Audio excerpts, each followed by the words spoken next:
வழிகாட்டும் வாழ்வை மாற்றும் எனும் சத்தியவசன நிகழ்ச்சிக்கூடாக மறுபடியும் உங்களை சந்திப்பதில் மிக மகிழ்ச்சி அடைகின்றேன். ஆம் பிரியமான தேவ பிள்ளைகளே, இன்றைக்கும் கர்த்தருடைய வார்த்தையோடு கூட உங்கள் மத்தியிலே வந்திருக்கின்றேன். இன்று கடவுள் எங்களோடு பேசப் போகிற விடயம், அதாவது தேவன் தன்னை யார் என்பதை அவர் வெளிப்படுத்துகின்றார்.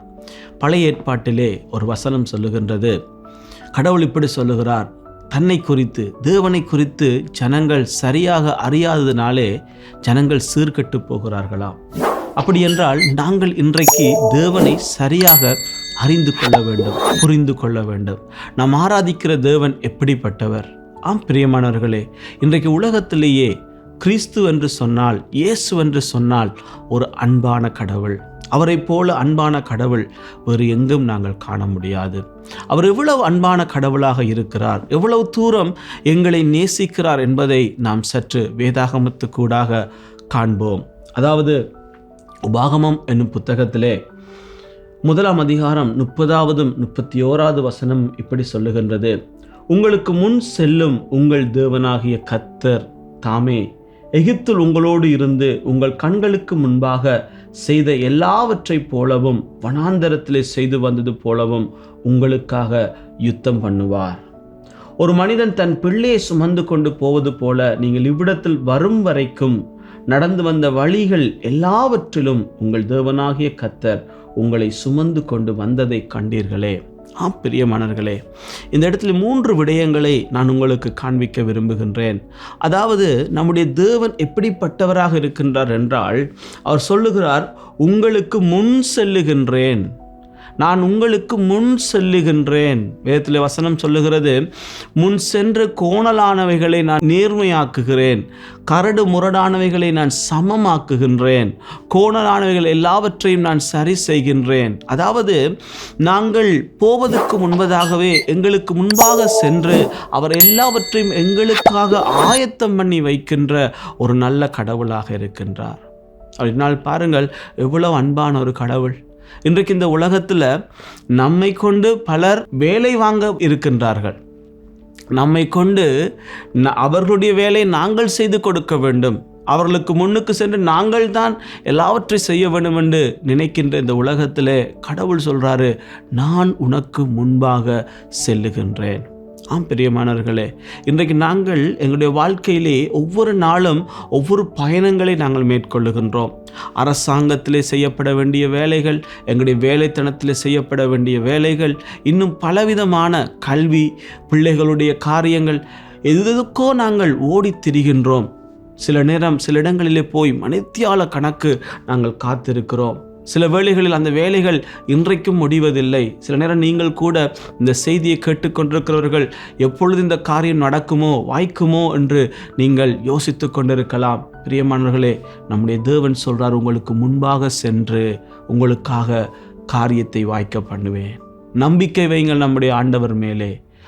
அவரிடத்தில் ஜெபம் பண்ணி ஒவ்வொரு நாளும் உங்களுடைய வாழ்க்கையிலே செய்கிற காரியங்களுக்கு முன்பாக செல்லுங்கள். அவர் உங்களுக்கு முன்பாக சென்று உங்களுடைய காரியங்களை வாய்க்க பண்ண வல்லவராக இருக்கிறார். மோசேக்கு சொன்னார், நீ போ, நான் உனக்கு முன்பாக செல்வேன்.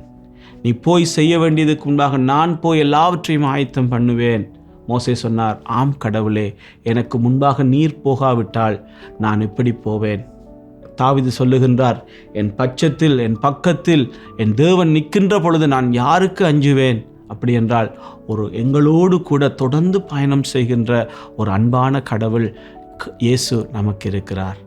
பாருங்கள், எங்களோடு தொடர்ந்து வரக்கூடியவர், எங்களோடு எங்கும் எங்களுக்கு உதவி செய்யக்கூடிய ஒரு அருமையான கடவுளை நாங்கள் இன்றைக்கு ஆராதித்து கொண்டிருக்கிறோம்.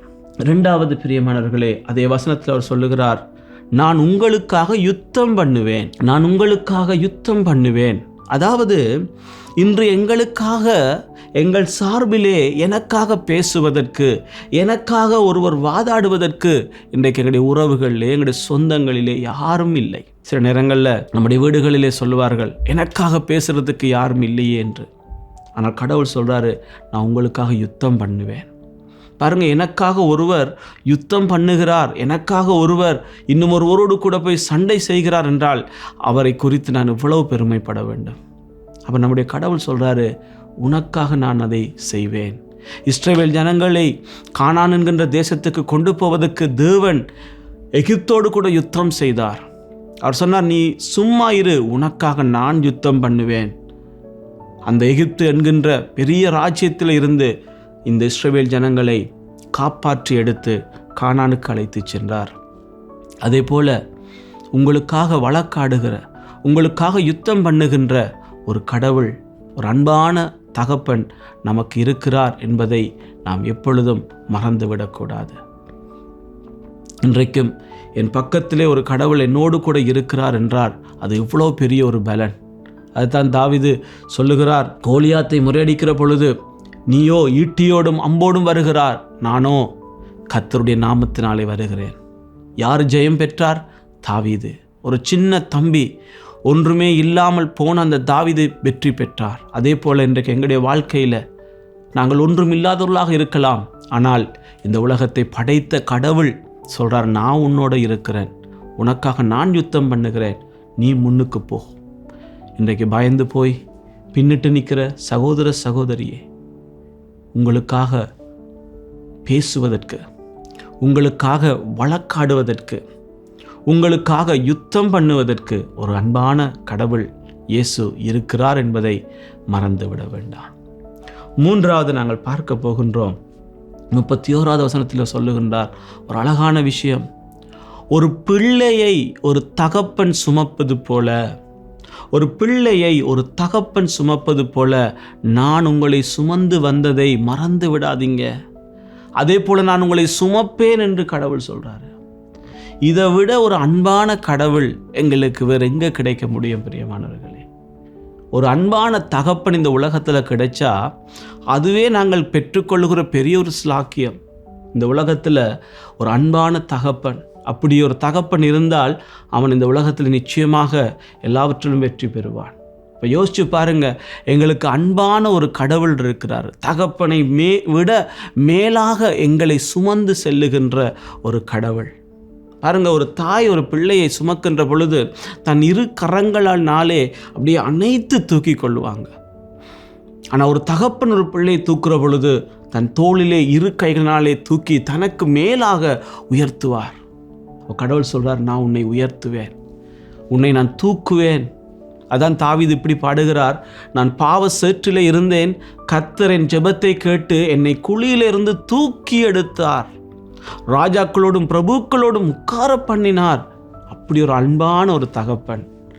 ஆடுகளுக்கு பின்பாக சென்ற ஒரு மகன், எல்லாராலும் புறக்கணிக்கப்பட்ட ஒரு மகன், ஆனால் கடவுள் அந்த மனிதனை தூக்கி எடுத்தார். அதே போல இன்றைக்கு எங்களுக்கும் ஒரு அன்பான தகப்பன் இருக்கிறார் பிரியமானவர்களே. எங்களை தூக்கி எடுக்கிற ஒரு நல்ல தகப்பன், எங்களை தோள் மேலே சுமக்கின்ற ஒரு நல்ல தகப்பன், ஒரு நல்ல கடவுள் எங்களுக்கு இருக்கிறார் என்பதை மறந்து விட வேண்டாம். இன்றைக்கு அநேக கிறிஸ்தவர்கள் இதை மறந்து விடுகிறார்கள். அதனாலே தான் தாங்கள் வாழ்க்கையிலே புலம்புகிறார்கள், என்னை நேசிக்க யாரும் இல்லையே, எனக்காக பேசுவதற்கு யாரும் இல்லையே, என்னுடைய வேலைகளை நான் செய்வதற்கு இல்லாட்டி எனக்கு உதவி செய்வதற்கு யாருமே இல்லையே என்று. ஆனால் வேத வசனம் அழகாய் சொல்லுகிறது, உனக்கு முன் செல்லுகின்ற ஒரு அன்பான கடவுள் நமக்கு இருக்கின்றார். எங்களுக்காக யுத்தம் பண்ணுகின்ற ஒரு அன்பான கடவுள், ஒரு நல்ல தகப்பன் எங்களுக்கு இருக்கின்றார். எங்களை தூக்கி சுமந்து கொண்டு போகிற ஒரு அன்பான கடவுள், ஒரு நல்ல தகப்பன் நமக்கு இருக்கிறார் என்பதை எங்கள் வாழ்க்கையிலே மறந்து போக வேண்டாம். அதனாலே தான் யோவான் 1 வசனம் சொல்லுகிறது, அவருடைய நாமத்தின் மேல் விசுவாசம் வைத்து அவரை ஏற்றுக்கொண்டவர்கள் எத்தனை பேர்களோ அத்தனை பேரும் அவருடைய பிள்ளைகளாகும்படி அதிகாரம் கொடுக்கின்றார். ஆகவே அவர் மேலே விசுவாசம் வைப்போம், அவரை எங்களுடைய வாழ்க்கையிலே ஏற்றுக்கொண்டு அவரோடு சேர்ந்து இந்த பயணத்தை நாங்கள் செய்வோம். எங்களுடைய வாழ்க்கை பயணத்திலே நிச்சயம் ஒரு வெற்றியை கர்த்தர் கொடுக்க வல்லவராயிருக்கிறார். அன்றைக்கு இஸ்ரவேல் ஜனங்களை அவர் நடத்தி வந்தது போல இன்றைக்கு எங்களையும் ஒரு வெற்றி பயணத்திலே நடத்த கர்த்தர் போதுமானவராக இருக்கிறார். ஒரு நல்ல தகப்பன் நமக்கு உண்டு.